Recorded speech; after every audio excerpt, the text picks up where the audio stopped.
예, 안녕하십니까. 다들 앞에 수업 들으시고 머리가 아파지실 텐데 편안하게 보십시오. 남들도 다 하는데 본인도 다 연히 할 수 있습니다.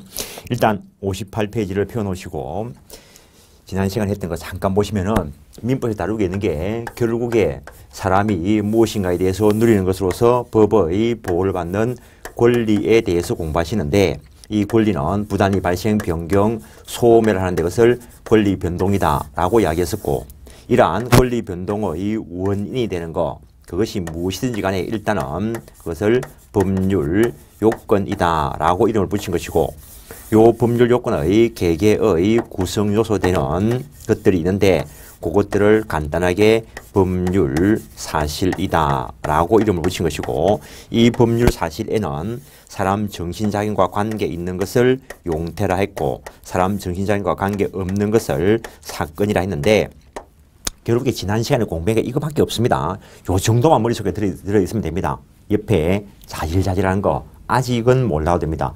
시험에 안 나온다는 말 한 거 아닙니다. 시험에 나오긴 하는데 처음부터 다 알고 가겠다라는 생각을 접으시라는 겁니다. 여튼 요 법률 요건에 크게 법률 행위다라고 하는 것이 있고, 법률 행위에 의하지 않는 것이 있는데, 법률 행위에 의하지 않는 법률 요건들은 법률에 규정되어 있다라는 것.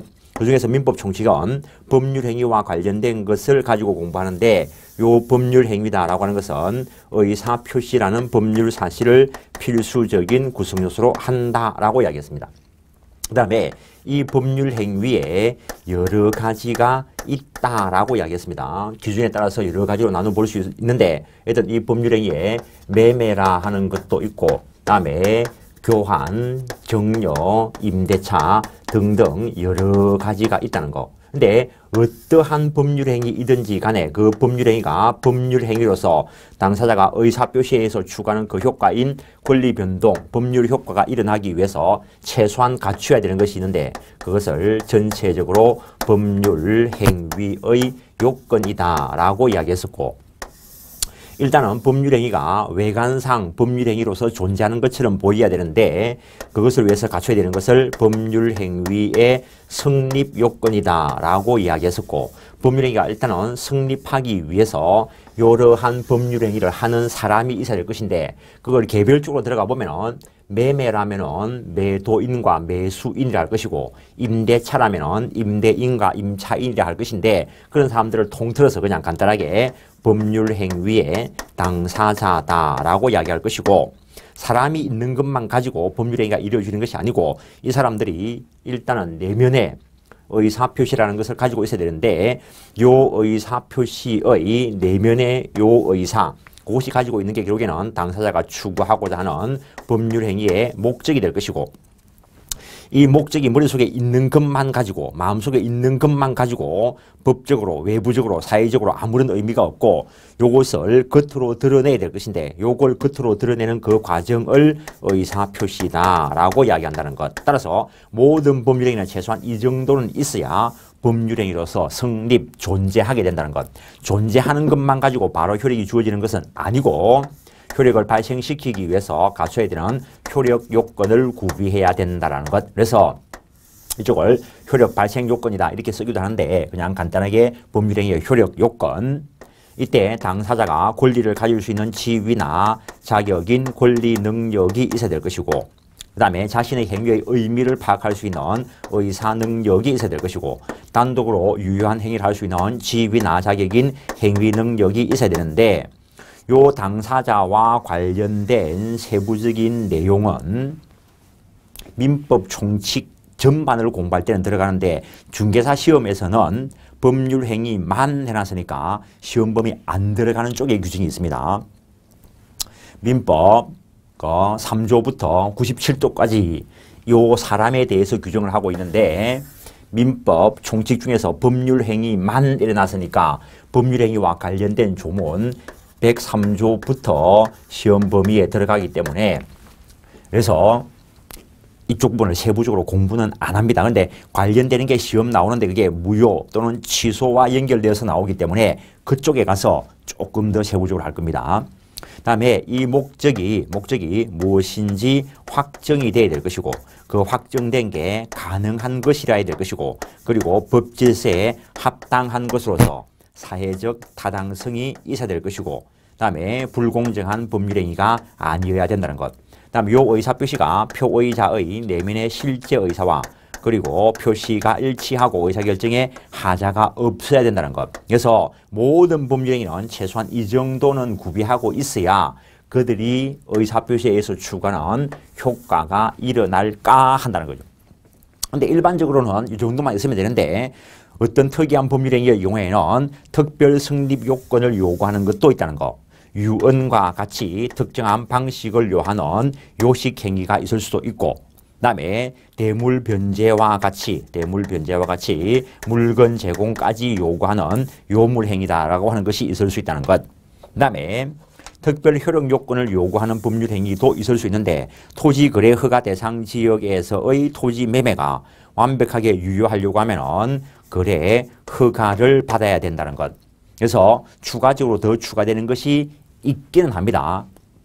일단은 그 정도 하시고 지금 볼 자리가 목적과 관련된 부분입니다. 법률행위 목적. 그래서 도대체 법률행위의 목적이 무엇인가? 계속 여러 번 이야기했는데 법률행위의 목적이라는 것은 결국에 당사자가 법률행위를 통해서 달성하고자 하는 권리 변동, 법률 효과 요것이 결국에 법률행위의 목적이 될 것이다라는 것. 일단 그것이 확정되어야 할 것인데 확정되어야 될 것인데 그것이 만약에 확정 안 되면 어떡할 것인가는 거죠. 그러면은 확정을 시킬 필요가 있는데 요 법률행위의 목적을 확정시키기 위한 작업이 법률 행위 해석의 문제이고 지난 시간부터 지금까지 한 것 중에서 이게 가장 중요합니다. 그래서 동떨어져서 생각할 수 있는 게 아니고 체계상 여기서 법률행위 해석을 설명해야 되는데 여기서 설명하기에는 덩치가 너무 크기 때문에 대부분의 책, 내 책도 마찬가지고 사회적 다양성을 설명하고 난 뒤에 상세하게 설명하고 있습니다. 일단 해석을 통해서 확정시켜야 한다라는 것. 그럼 그걸 반대로 다시 읽으면은 법률행위의 목적이 존재를 해야 법률행위가 성립을 할 것이고 그것이 확정이 되어야 효력이 발생할까 한다는 거지. 확정이 되어야 효력이 발생한다라고 지금 말 안 하는 게 확정만 되었다고 효력이 발생하는 것이 아니고 다른 것들 다 갖추어야 된다는 거죠. 그래서 법률행위의 목적의 확정을 대부분의 학자들이 효력 요건 쪽에 위치시키고 있는데 판례가 약간 딴 말을 하고 있습니다. 나중에 이야기하기로 하고 그래서 해석을 통해서 확정시켜야 되는데 확정 안 되면은 이 법률 행위를 어떻게 처리할 거냐. 요 체계를 가지고 그대로 대입하면은 성립은 했으니까 효력이 주어져야 되는데 효력 요건을 구비하지 못했으니까 무효가 될 것이다. 종래에 학자들이 이렇게 처리해 왔습니다. 판례는 약간 딴소리를 하고 있는데 나중에 가서 이야기한다 했습니다. 그래서 아직까지 요 구체적인 내용은 너무나 팽배하게 대립이 있어가지고 요 팽배한 대립 내용 자체가 시험 나오지는 않았습니다. 일단 요것을 가지고 알아놔야 될 게 법률행위 목적 요걸 다시 쓰면은 법률행위의 내용이다라고 이야기할 수 있는데 요 법률행위 내용의 확정은 성립 당시에 확정되어 있을 필요는 없고 장차 이행기까지 확정될 수 있는 표준만 정해져 있으면 족하다는 거. 장차 이행기까지 확정될 수 있는 표준만 정해져 있으면 해석을 통해서 확정시키면 될 거니까. 따라서 그 표준조차 정해지지 않았다면 일단은 이론대로 간다면 무효로 될 것인데 일단 해석을 통해서 확정이 되었다고 해서 무조건 효력을 줄 거는 아니라는 것. 그것이 가능해야 될 것이라는 것. 옛날에는 참 그런 노래도 많이 들었는데 요새는 사람들이 운치가 없는가 낭만이 없는가 그런 노래를 안 해요. 옛날에 사람들 보면은 그 노래 중에도 저 별은 나의 별 이런 거 있었는데 저 별은 나의 별 이런 거 있었는데 요새는 그런 노래가 있는가도 몰라요. 근데 어떤 사람이 하늘을 쳐다보고 저 별은 나의 별이래 노래 부르니까 길 가던 여자가 그러면 그 별 따다 줄래? 이래 물어요. 따다 준다 해야 돼. 못 따다 준다 해야 돼, 이걸. 낭만에 빠진 건지 정신병에 빠진 건지 모르겠지만은 낭만에 빠진 거하고 정신병에 빠진 거하고 구별이 될까? 본인 스스로 한번 생각해 보시고 한계선상에 있겠지만 그래서 그때 따다 주면 뭐 줄 건데? 따다 주면 100억 준대. 100억. 따다 주면 100억 준대. 그럼 계약이 체결되었을까? 계약이 체결되었을까? 참 법에서는 법 문제 내는데 쓸데없는 판례 들고 와가지고 참 머리 아프게 하지 말고 정말 법 원리적인 거 이런 거 가지고 문제를 내면 참 좋을 것 같은데 오히려 이게 더 힘들겠지 잘못하면. 계약은 체결되었는가? 이래 물으면 본인들 마음속으로 한번 생각해 보시죠. 계약 체결되었습니까? 안 되었습니까? 뭐 가지고 판단하지요? 이제 마음의 결정을 내리시고 법률 행위의 성립, 계약의 성립, 계약이 체결되기 위해서 최소한 일반적으로 이 정도만 있으면 된다 했습니다. 그러니까는 당사자가 있고 별 따다주는 목적도 있고 따다주겠다 했고 그러면 100억 주겠다 뭐 그래 하겠다라고 했으니까 계약이 체결된 거는 맞습니다. 그러니까는 계약이 체결되었다, 법률행위가 존재한다는 거하고 효력이 정상적으로 발생할 것인가의 문제는 또 다른 문제라는 거예요. 또 다른 문제. 내 민법책이 진짜 좋은데 저 책을 보면 무조건 합격하는가? 그건 별개 문제예요. 별개 문제. 합격한 사람들이 많긴 하지.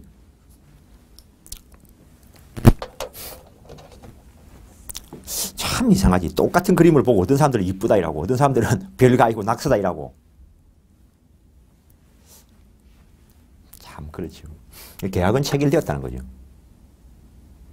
목적은 존재하고 저 별 따다주는 거 목적이 확정도 되었는데 저게 가능하냐는 거죠.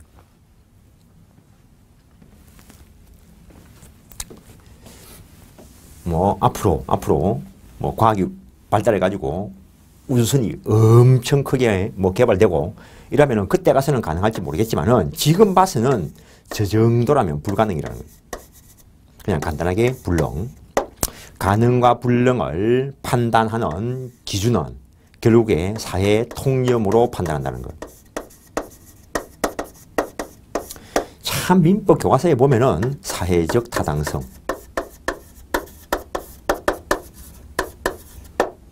사회 통념, 일반 관념, 뭐 거래 실질, 거래 관념 다 일단 똑같은 말입니다. 이 이야기를 왜 꺼내냐면 옛날에 수업을 탁 하고 있는데 어떤 분이 오셔가지고 사회 통념이 뭔데? 사회의 타당성이 뭔데? 뜬금없이 이 말을 물어요. 물을 수는 있지. 모를 말이니까 물어야지.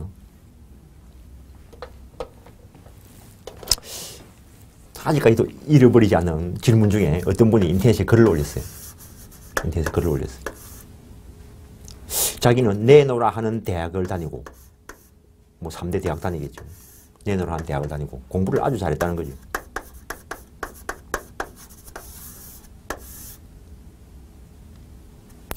그래서 자기는 상식이 뛰어나다는 거죠. 근데 많은 사람들은 민법은 상식이다라고 이야기하는데 그럼 자기는 상식이 뛰어난데 왜 자기는 상식인 민법을 봐도 모르겠냐? 이렇게 누가 인터넷에 글을 올렸어요. 그 내가 답변을 달기를 그 상식이 아니다 이렇게 이야기했죠. 어제도 이야기했는데 민법 교과서에 참 국어적으로 어쩔 수 없이 국어적으로 쓸 수밖에 없습니다. 국어적으로. 그럼 내가 지금 영어로 쓸까? 내도 모르는 소리말을 쓸까? 국어로 표현할 수밖에 없는 거지. 지금 내하고 공부하고 있는 게 국어가 아니라는 거지. 그걸 새겨 들으시라고요. 내하고 공부하고 있는 거는 법을 공부하고 있고 법을 설명하기 위해서 어쩔 수 없이 국어를 쓸 뿐이라고요. 그러니까 민법 교과서에 있는 이 국어가 일반 통용되는 국어하고 똑같다고 생각하는 그 순간 내리 꽝이지 뭐.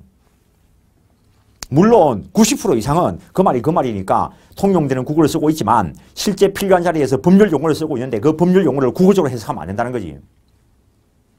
영어 사전도 보시라고. 영어 사전도 보시면은 법률 영어 사전이 따로 있어요. 그러니까는 법률 영어 사전을 안 보고 일반 영어 상식을 가지고 법률학 교과서를 보면은 거꾸로 해석할 수도 있는 거죠. 국어적으로야 똑같이 쓰고 한문으로도 똑같이 쓰겠지. 상식은 맞아 내가 볼 때. 누구의 상식? 민법 잘 알고 있는 사람의 상식. 그러니까 이 말이 생략되어 있다는 거죠. 민법 교과서에서 민법을 잘 알고 있는 사람의 상식. 약간 차원을 달리합니다. 관념적인 부분인데. 그럼 구체적으로 누구 생각인데? 판사 생각. 그럼 판사는 다 아냐는 거지. 판사가 다 알면은 1심 판결이 2심에 가서 왜 깨지냐고. 1심 판사가 생각할 때 내가 요게 맞다 생각했는데 2심 판사가 생각할 때는 그게 아니라는 거지. 그럼 3심 판사가 생각할 때는, 대법관이 생각할 때는 2심 니도 틀리다는 거지. 그럴 수 있다는 거지.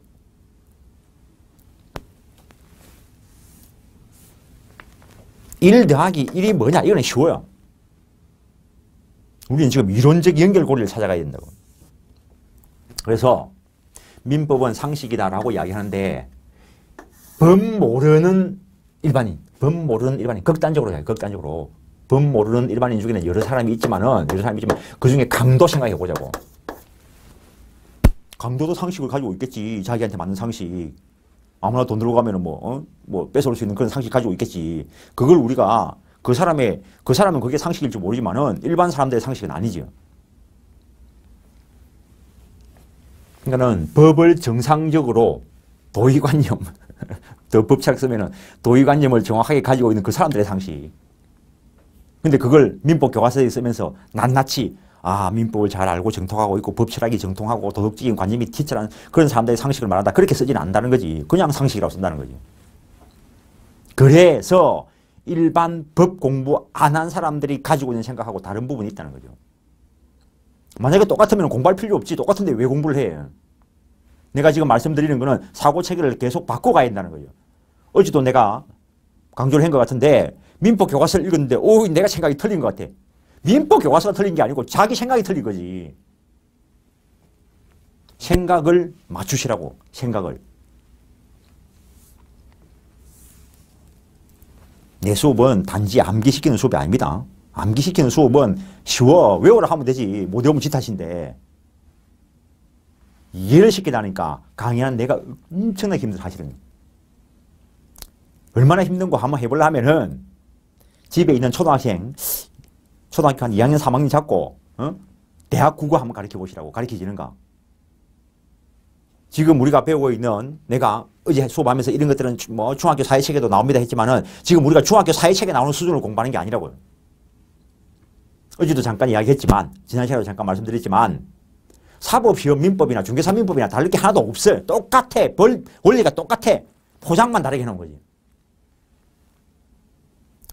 사시용으로 나온 그 교재가 그 과목이 중개사 시험에 들어있으니까 뭐 다르겠지. 그런 게 어디 있어요.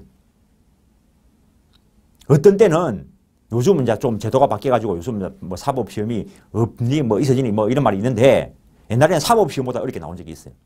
중개사 민법이. 처음부터 사고체계를 꽉 잡고 오시라고요.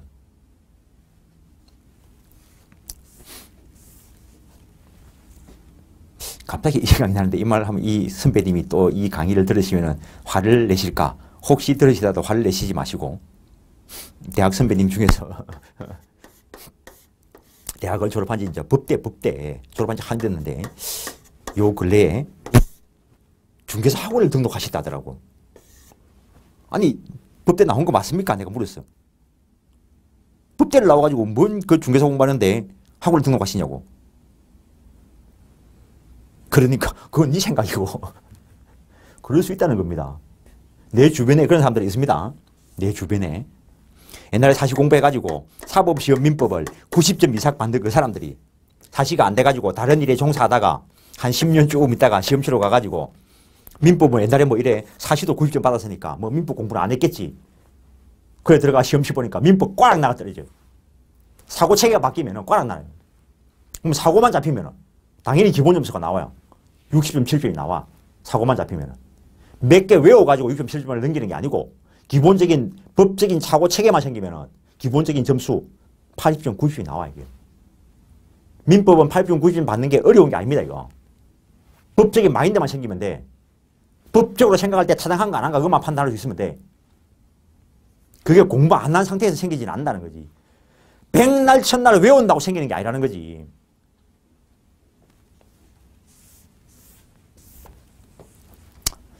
여튼 이런 말 나오면은 그냥 그런 게 있는갑다. 법 잘하는 사람들이 생각하는 보편적인 거 그 말인갑다. 이라고 넘어가는 겁니다. 그래서 법하는 사람들의 상식이라 했습니다. 판사의 상식. 일반인들의 상식이 아니듯이죠. 민법이 조폭들의 상식이 될 수 없듯이 법 공부하는 일반인들의 상식이 될 수도 없다는 거. 물론 그 일반인들이 도덕적인 관념, 태어날 때부터 법적인 관념을 가지고 있는 그 사람이라면 그 사람 상식 맞아요. 그런데 태어날 때는 도덕적으로 선량하게 태어났지만 살다 보면 어느 게 옳은 건지 알 수도 없잖아요. 예를 들어가지고 조선시대의 상식, 지금 현대시대의 상식은 당연히 다르겠지 뭐. 조선시대의 사회적으로 타당한 거하고 현대사회에서 생각하는 사회의 타당성은 다르겠지 뭐. 그러면 민법 교과서가 딱 지금 현재 보편관념 사회의 타당성에 맞는 상식이다. 그래 현대사회에 맞아. 100년 뒤에도 맞을까?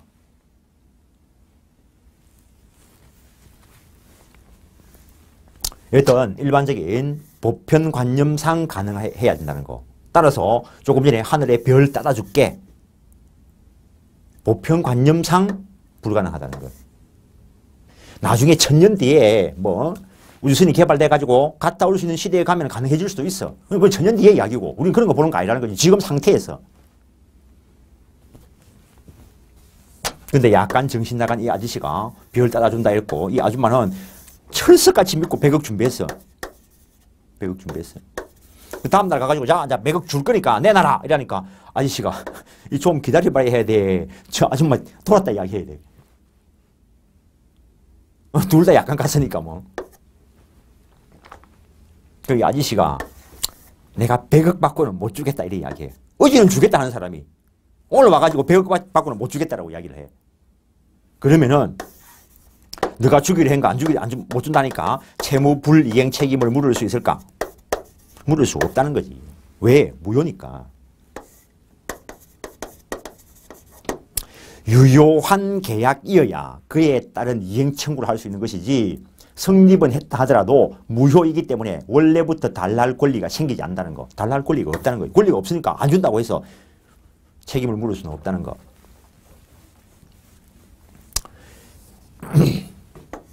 그 다음에 가능하다고 해서 무조건 효력을 줄 수 있는가?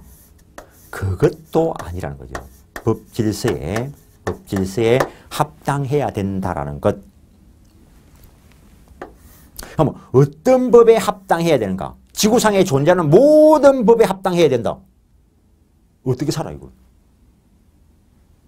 법이 얼마나 많은데 내가 모르는 법도 있는데 또 민법 선생이 돼가지고 네가 모르는 법도 있나? 어떻게 할 건데 그걸? 법전 한번 보시라고. 이만한 법전. 법 이름도 다 몰라. 또 수업 안 들으려 하겠네. 민법 선생이라 그것도 모르냐고. 모르는 건 모른다지. 자, 참고로 모르는 거는 모른다가 정답입니다. 중개사 공부하시는 분들 난리 나는 이유가 뭐냐면은 공부 좀 한 것 같이 보이는 사람이 있어. 좀 한 것 같이 보이는 그 새끼가 미치는 거지. 미친놈이지. 아, 본인 말고 학원 강사들도 뭐 지가 좀 한 것처럼 하는 놈들이 있는데 좀 한 것 같은 놈이 새겨 들으시라고, 새겨. 옆에 사람들이 이제 초짜가 보면은 얼마나 대단해 보이겠어. 법률 행위도 알아. 시험치는 게 뭔지도 알아. 얼마나 대단해 보이고. 단어 배우는 거하고 아무 상관없는데. 근데 초짜가 보면 얼마나 대단해 보이겠어. 대리도 이야기하고 막 이러는데. 그 단어만 알지 내용을 아냐고. 그또 물어보면은 몇 년 공부했으니까 대답을 안 해줄 수도 없어. 그러니까 막 지어내가 이야기를 해줘. 또 그걸 머리 좋은 이 아줌마는 지어내 들은 이야기를 또 철석같이 믿어. 그래 놓고 이제 어디 가가지고 강사 이야기를 들으면 저 새끼 틀린 말인데 지가 틀린 줄 모르고 환장하겠어. 혹시 이런 사람이 있으면은 모든 걸 다 내려놓고 내 수업을 들으시라고. 합격하고 싶으면은. 시험이라는 건 몰라도 합격할 수 있어요. 객관식인데 뭐. 잘 찍으면 되지 뭐. 밖에 나가서 사고 치지 마시고 공부 똑바로 하시라고. 나는 대놓고 이야기할 수 있어요.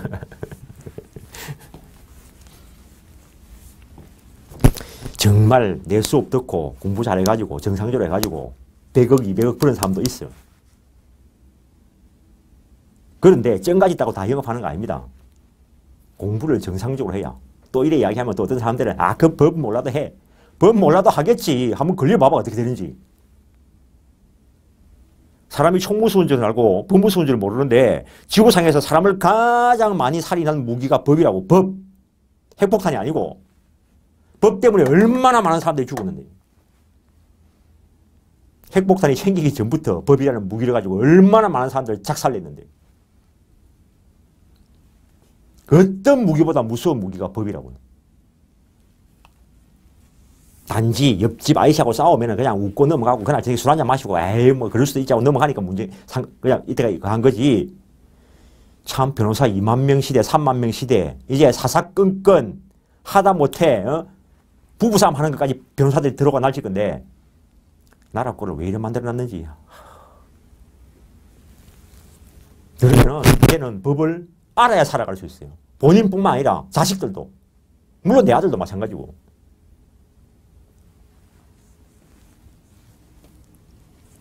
내 말을 수업할 때 잘 들어보시라고. 법을 살짝 비켜가는 말들이 있습니다. 저 국회의원들 새끼들 몇 명 빼고 빨리 바꿔 놔야 되는데 비켜가는 말이라고. 비켜가는 말. 몇 명 빼고 그 몇 명 빼고 수업할 때 보면은 그런 교모한 말장난을 내가 합니다. 혹시 시비 거는 놈이 있을까 싶어가지고.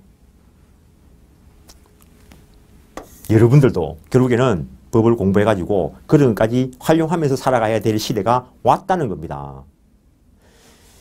옛날에 이거는 1화에 나오는 거고 실제 있었던 사건이고 대학 교재 읽어보면은 어느 교수님 책에 나옵니다. 한국 사람, 순진한 한국 농사꾼 아저씨 미국에 이민을 가가지고 농사를 짓는데 소를 기르는데 이 소가 어느 날 보니까 옆집 채소밭에 들어가가지고 뭐 채소를 뜯어먹고 있더라는 거지. 그래가지고 주인을 만나가지고 주인한테 들켰겠지 뭐. 안 그러면 살짝 하면 될 건데. 주인이 와가지고 그러길래 미안하다 쏘리 뭐. I am sorry 하는 거지 뭐. 뭐라 하는지도 모르고. 그러니까 이 아저씨가 웃으면서 오케이, 예스, 괜찮다 했겠지 뭐. 그래가지고 이제 참 미국 사람들은 화도 안 내고 그냥 웃고 우리 동네에서 옛날에 한국에서 그랬으면 난리 났을 건데 네 소 한 해 농사를 망친 일 할 건데 미국 사람들 참 그래 웃어가면서 괜찮다 그럴 수 있지 뭐. 그래가지고 역시 미국에 오기를 잘했다 그랬는데 며칠 지나고 나니까 편지가 나왔는데 손해배상 청구 얼마 왔다는 거지. 그러니까 저 아들은 감 지르고 안 해. 우리나라 사람들은 도로에 앉아가지고 사고 나면은 사대질하고 감 지르고 욕하고 오만 별짓 하는데 저 아들은 안 해. 왜 안 하냐고. 감 지르면 총 맞아 죽어. 저 새끼한테 감 지르다가는 차에 가 총 들고 와. 우리나라가 좋은 건지 그 나라가 좋은 건지 잘 모르겠지만 내도 한국 사람이고 경상도 놈인데 우리가 만약에 미국처럼 총기 자유가 됐으면 어떻게 됐을까? 혹시 그런 생각 안 해보셨습니까? 답은 나와 있지. 그러니까는 이 아이씨 총 들고 올줄 모르니까 웃으면서 괜찮다 하지만 손해본 거는 못 참다는 거지. 이 사람들은 법적인 사고체계에 딱 들어있으니까 우리하고 다릅니다. 손해배상 청구한다고 편지가 딱 날아왔다라는 거지. 그러니까 어제 웃은 사람이 왜 그래?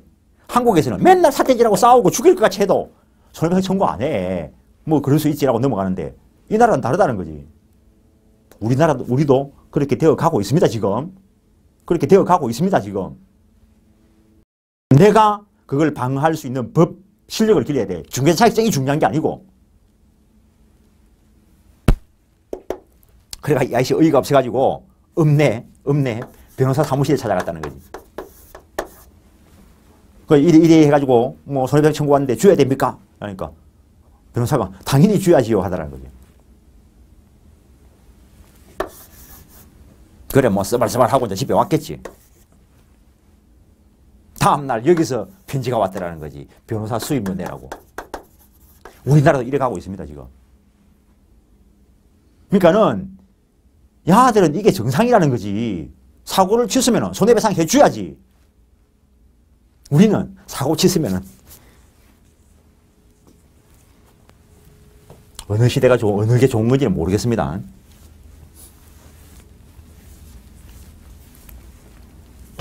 그래서 도대체 어떤 법을 지켜야 될 것이냐.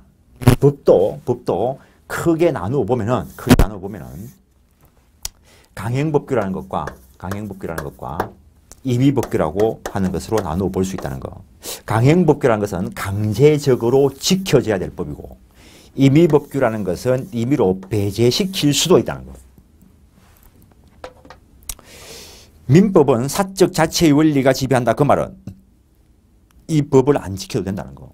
이 법은 달리 합의하면 합의한 대로 간다는 거. 그래서 민법에서는 합의 계약서 잘 쓰는 게 되게 중요합니다. 강행법규를 어기지 않는 한 임의규정은 다 배제시켜버릴 수 있으니까. 근데 이거는 임의로 배제시킬 수가 없어요. 저 법에는 합당해야 된다는 거죠. 이거는 위반이 아니고 그냥 배제시킬 수 있어요. 배제시킬 수 있어요. 근데 옛날에 법 이론이 발달되기 전에 민법 교과서를 열어보면 민법 총칙에 있는 규정들은 대체로 일단 임의규정인데 사람의 능력과 관련되는 거, 그 다음에 소멸시효와 관련되는 거, 그 다음에 법인 제도와 관련해서 전부 다는 아니고 일부만. 어떤 사람의 능력과 소멸시효와 관련되는 이것은 강행규정이라는 것. 소멸시효 우리 시험범위 안 들어가는 건데 이게 시험 지문에 나온 적이 있습니다. 기본법 원리는 시험에 들어가는 겁니다. 그런데 저게 시험범위 안 들어가는데 왜 내냐고 또 난리치고 했습니다. 원리는 그냥 들어가는 겁니다. 원리는. 만약에 사람의 능력과 관련되는 이걸 임의규정이라고 한번 해보자고요. 지금은 19세 이상이면 성년자가 되고 완전한 행위 능력자인데 19세 미만이면 미성년자로서 제한 능력자라고 하는데, 그러면은 제한 능력자가 단독으로 한 법률 행위는 우리 법에서 취소 사유로 규정하고 있습니다. 그런데 저걸 사람들이 하면서 아니 보니까 17살인데 내하고 거래할 때에는 성년자인 걸로 하자. 그 애가 그렇게 하겠습니다. 그게 통용이 된다면 이 제도 둘 필요가 없는 거지. 그래서 소멸시효도 마찬가지고 사람의 능력과 관련되는 것은 민법 총칙에 있는 것으로서 강행 규정이고, 그 다음에 채권법 쪽에 있는 거. 채권이라는 것은 저거들끼리의 문제라 했습니다. 내가 너한테 집 팔게, 그래 내가 니한테 살게. 원래 저거들끼리의 문제라고요. 그럼 저거들끼리의 문제니까 저거들끼리 정하는 게 더 합당할 거라고요. 그래서 채권법 규정은 원칙적으로 임의규정이라는 거예요. 그래서 민법 총칙에는 사적 자체의 원리가 지배하고 채권법은 계약 자유의 원칙이 지배한다라고 이야기합니다. 그렇다고 해서 모든 게 임의규정인 건 아니라는 거지. 임대차의 경우에 보면은 이것도 시대가 바뀌어가고 있는데,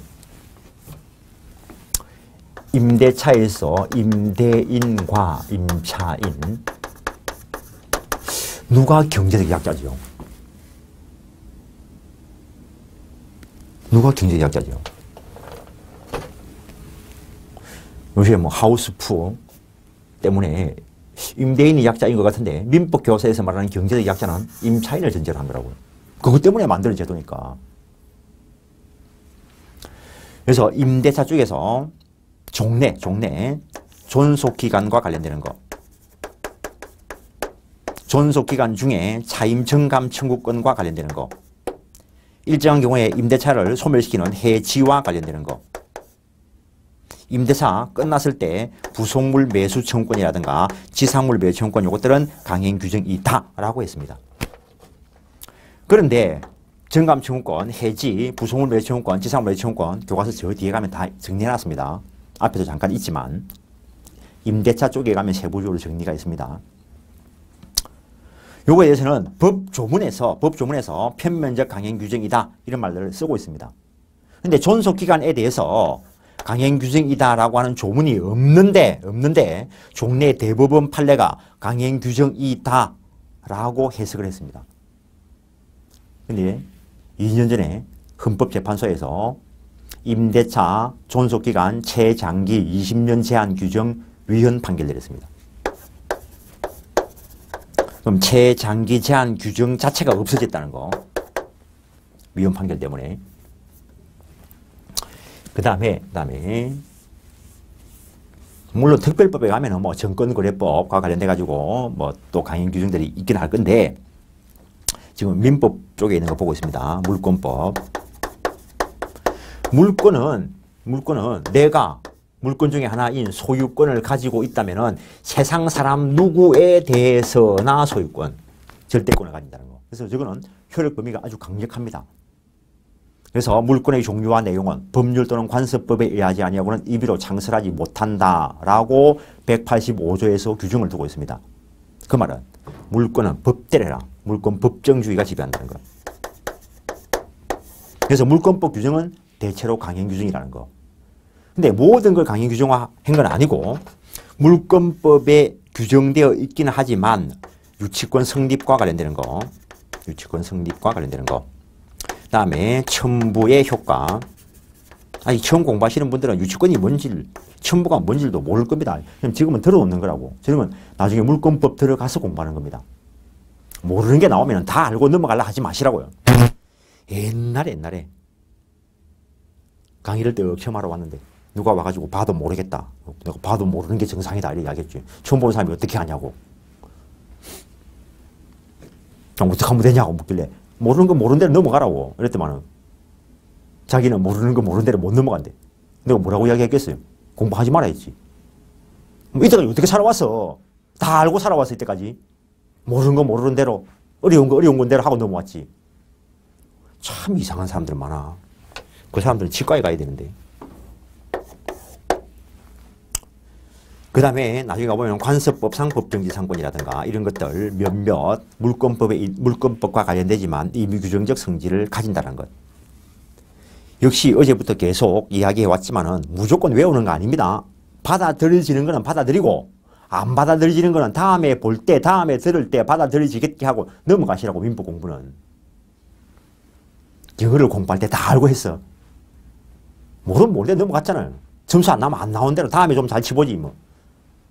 그러니까 포기 안 하면 되는 거지. 포기하면 못하는 거고. 처음부터 다 알고 넘어가는 거는 어디에도 없습니다. 하다못해 산수에도 없습니다. 그거. 하다 보면 알아지고 다음에 보면 좀 더 알아지고 이런 거지. 어떻게 처음 다 알고 그러냐고. 그럼 선생님이 뭐한테 필요하고 학원이 뭐한테 필요해.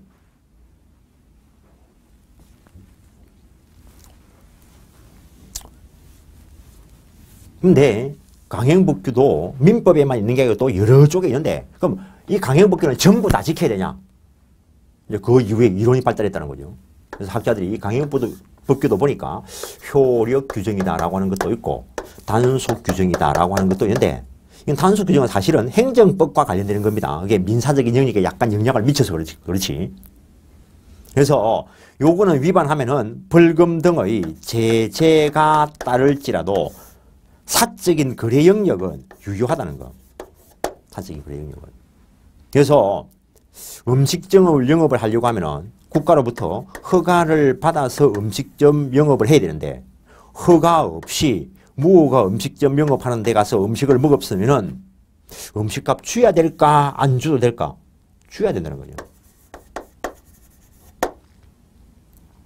사적 거래 영역은 유효하고 국가에 적발돼 가지고 벌금을 물든지 과태료를 물든지 하는 거는 또 다른 영역이라는 거. 지금 내하고 하는 거는 사법적인 영역을 공부한다는 거죠. 그래서 단속 규정을 위반했을 때에는 사적 거래 영역을 유효할 수 있다는 거 많습니다. 무허가 음식점 영업행위, 무허가 숙박업 영업행위, 공무원의 영리행위 외우는 거 아닙니다. 마인드 잡고 받아들이면 받아들이고 아니면 넘어가고. 근데 이거는 어기면은 무효라는 거. 그래서 일단 여기까지 교과서를 확인해 보시면 58페이지, 교과서 58페이지. 법률행위의 목적이라는 것은 법률행위를 하는 자가 그 법률행위에 의해서 발생시키려고 하는 법률효과, 즉 권리변동을 말한다라는 것. 항상 말씀드리지만 민법 교과서에 있는 문장을 머릿속에 넣고 외우는 것은 의미 없습니다. 그것들이 요것들을 나타내는 말들이라는 게 머릿속에 들어와야 되고 밖에 나가지고 물건 파는 사람들을 보면서 그게 느껴져야 됩니다. 그게 민법 공부입니다. 이 문장 외우는 게 민법 공부가 아니고. 어쩔 수 없이 우리가 머릿속에 들어있는 걸 통째로 줄 수 없으니까 말로 하는 거고 글로 쓰는 거고 시험도 뭐 청진기인가 돼가지고 머리 딱 돼가지고 아 실력이 된다 안 된다 이거 못하니까 구글 해가지고 시험치기 하는 거고. 그런 청진기가 개발될까? 개발되면 좋겠는데 한번 시험 공부 열심히 해가지고 시험 치러 가는 게 아니고 머리 딱 한번 이어보는 거지 뭐. 아 실력이 됐네 삐 합격. 아 그런 시대가 올까? 아 좋겠는데 그러면.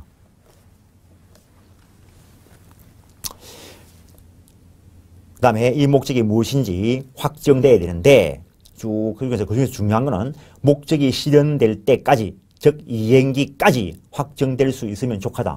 이렇게 지문에 시험에 나온 적이 있습니다.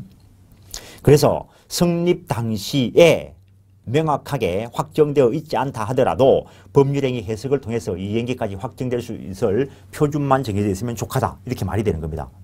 그러니까는 무작정 외우면은 법 원리에 따라서 문장을 바꿔난 걸 해독을 못합니다. 이거 이해를 해놔야 이걸 다른 말로 풀어 쓰더라도 그 말이 그 말인 줄 아는 거라고요.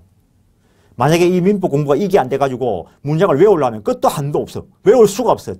지구상에 존재하는 모든 컴퓨터를 동원해도 다 기록도 못할 거라고. 그걸 머릿속에 어떻게 잡아겠냐고. 물론 컴퓨터보다는 사람 머리가 좋아. 그렇다 하더라도 지구상에 있는 모든 컴퓨터를 동원하더라도 민법을 풀어서 변경시킬 수 있는 모든 걸 입력시킬 수는 없어요. 법 원리에 입각해가지고 얼마든지 다른 말로 풀어 쓸 수 있기 때문에. 그다음에 확정된 것만 가지고 바로 효력이 주어질 수 있는 것은 아니고 가능해야 되는데 이거는 성립 당시를 기준으로 하고 59페이지 위에 보시면은 사회 통념, 사회 관념, 거래 관념에 따라서 결정될 것이라는 것. 그다음에 불능을 일정 기준에 따라서 여러 가지로 분류해놨는데 세부적 설명은 계약법에서 합니다라고 이야기했습니다. 이게 또 원시적 불능이냐, 후발적 불능이냐, 객관적 불능이냐, 주관적 불능이냐, 전부 불능이냐, 일부 불능에 따라서 효과가 다릅니다. 근데 이거는 계약법 쪽에서 계약 체결상의 과실 책임을 하면서 거기에 도표를 그려놨습니다. 그때 가서 전체를 또 한번 보도록 하겠습니다. 불능을 여러 가지로 분류할 수 있다. 여기서는 성립 당시를 기준으로 해서 가능해야 된다 했으니까 성립 당시의 불능이면 무효다. 그 말이 들어있는 겁니다. 이 말 안에는. 모든 불능이 무효다는 말이 아닙니다. 후발적 불능의 경우에는 성립 이후에 불능이 됐을 때는 성립 시를 기준으로 했을 때 가능했다면 일단 효과는 유효합니다. 유효하니까 그 이후에 불가능하게 됐다면 채무 불이행이나 위험 부담의 문제로 갑니다. 계약법 쪽에 가서 공부합니다. 성립 당시를 기준으로 했을 때, 성립 시를 기준으로 했을 때 이미 그 이전에 불능인 것을 원시적 불능이라 하고 원시적 불능일 때 원칙적으로 무효로 갑니다. 엄밀하게 이야기하면 원시적, 객관적 불능일 때 무효입니다. 원시적, 주관적 불능은 매매라면 매도인의 담보 책임으로 해결됩니다. 돌겠지요. 60페이지. 또 가능한 것만 가지고 효과를 줄 수 있는 것은 아니라는 거. 근데 내가 요새는 어디 가면 마약을 구하지? 마약을 사본 적이 없어가지고. 그래서 마약 상한테 가가지고 마약 주십시오. 그래, 내일까지 뭐 10억 들고 온나? 오늘 계약을 체결했어. 근데 내일 가니까 그놈이 마약을 안 가져와서 소금을 들고 왔어. 재무불이행 책임을 물을 수 있는가? 안 된다는 거지. 효력규정 위반, 향정신성의약품관리법 위반, 무효. 재무불이행 책임을 물을 수 없다는 거지. 그때 만약에 내가 돈을 줬더라면, 내가 오늘 돈 줄 테니까 내일 가져왔나? 근데 내일 안 가져왔어. 돈 돌려달라 할 수 있을까? 돌려달라고도 못한다는 거야. 불법 원인급여라고 이야기합니다. 그런 거 잘하는 사람 떼돈 벌겠지요. 받기만 하고 내일 안 주면 되니까. 신고하면 감옥 갔다 오는 거지 뭐. 근데 돈은 안 돌려줘도 돼. 근데 가지고 있으면은 추징금 당하겠지. 그 다음에 여튼 모든 법에 적합해야 된다는 것은 아니고 강행법규에 적합해야 되는데 그 의 쪽에 한번 보시면은 범정 중에 선량한 풍속 기타 사일세의 관계에 있는 규정을 강행규정이라고 한다 이래놓고 관로 안에 소수설입니다 라고 써놨습니다. 왜 이렇게 써놨냐면은 다음 중 틀린 것을 해놓고 옛날에 우리 시험에 나왔는데 중사 시험에 이거 외에 다른 문장이 정확하게 틀린 게 있었습니다. 근데 지문 중에 하나가 법령 중에 선량한 풍속 기타 사일세의 관계에 있는 규정을 강행규정이라 한다 이 지문이 들어있다는 거죠. 법 공부한 사람이 이 신청 들어갔겠죠. 그래서 그것까지도 틀린 걸로 처리했습니다. 왜냐하면 엄밀하게 이야기하면 사회상승하고 강행법규하고는 또 다른 개념입니다. 겹치는 부분이 있긴 합니다.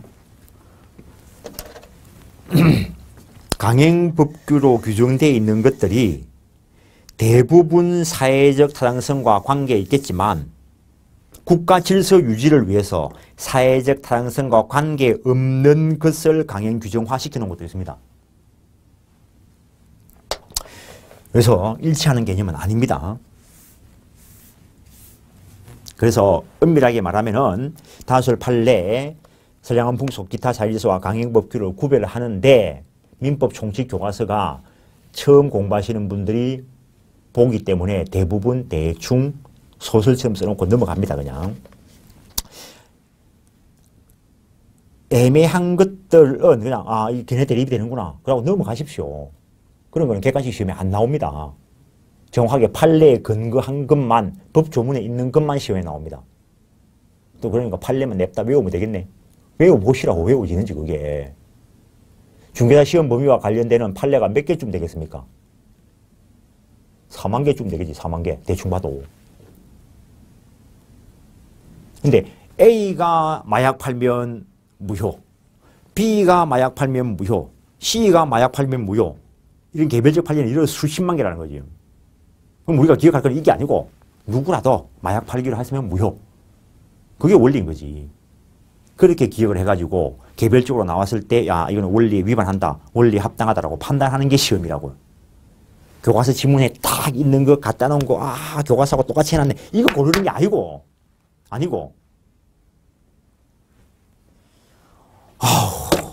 중학교도 졸업하고 고등학교도 졸업하고 대학까지 나온 이 사람들아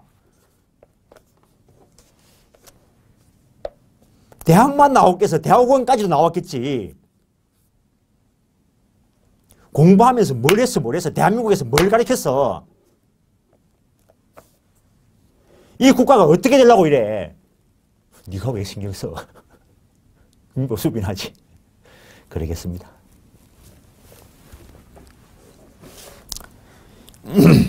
이 국가가 100년이고 1000년이고 살아남고 번성을 해야 되는데 그게 다 내 탓, 우리 탓이라는 겁니다. 잘 되고 못 되고가.